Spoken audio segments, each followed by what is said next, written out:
in South Korea. That's right. It's still dominating the international press today. It's on the front page of the International New York Times with a photo of the relatives of some of those missing passengers. Bad weather has hampered the search operations, but a picture is starting to emerge of what happened on board the Sewol when it sank, thanks to the accounts of survivors. And you can see the title there. It says that ferry survivors talk about a turn and then chaos, because one thing that really remains unclear is why so many passengers were unable to escape, because it took nearly 2.5 hours for the vessel to capsize, so there should have been more time for more people to get out, according to a lot of papers. Now, according to survivors, they were told to stay inside because it would be too dangerous for them to leave. And a lot of papers are saying that, for instance, those South Korean students who were on board they're accustomed to very strict discipline in their schools, and this could explain why many of them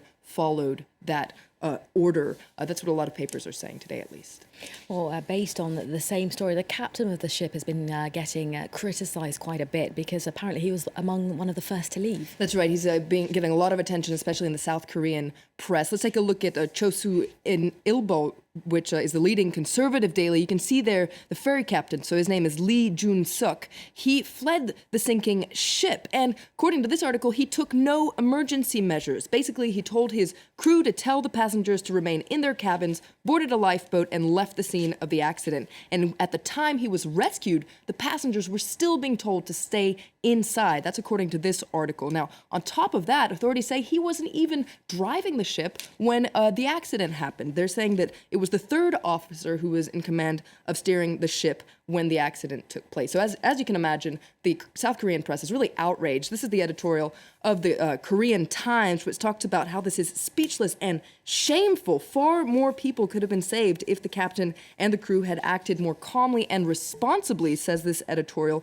And it's also critical of the government for its poor response. For instance, the government initially said that a lot of the students had been rescued, and this, according to this editorial, well, it really infuriated these nervous parents who didn't know what was going on. Now, according to this article, the government really needs to come up with surefire measures to make sure this never happens again.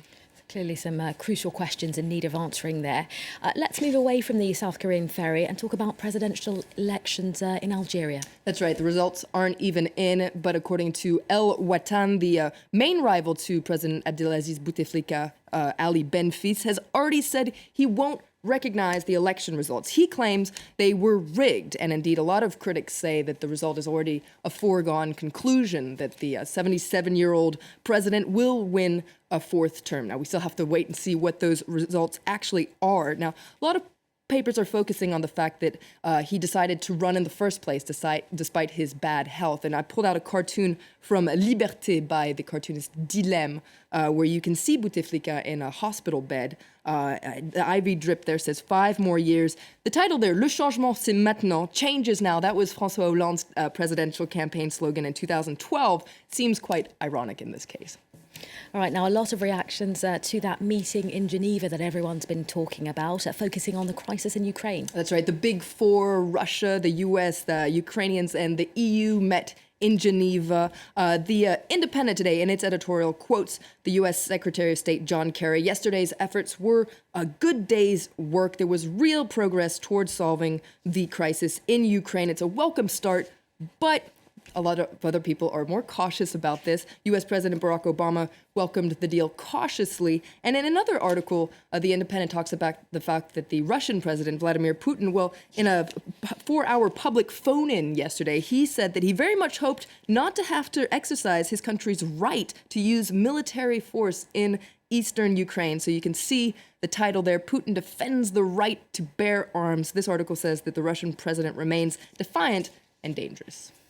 All right, and finally, let's have a look at those international tributes that are pouring in for Gabriel Garcia Marquez. That's right. There's a real outpour of emotion in the Colombian press. Let's take a look at El Colombiano. There you can see it. Gracias, so thank you. He was affectionately known to his friends and fans as Gabo. So let's take a look also at El Tiempo. They're saying Gabo inmortal. Gabo is immortal. Now, he was national hero in Colombia. In South America as well, he encouraged a lot of freedom movements, but he was also appreciated the world over. So let's take a look at Libération here in France. They're talking also about eternal solitude. Of course, he was known for his novel 100 Years in Solitude, and The Independent as well. They're on their front page. They have a photo paying tribute to him. A literary giant is dead. The supreme storyteller managed via the magic of his art to alter the shape of his country's reality and that of South America.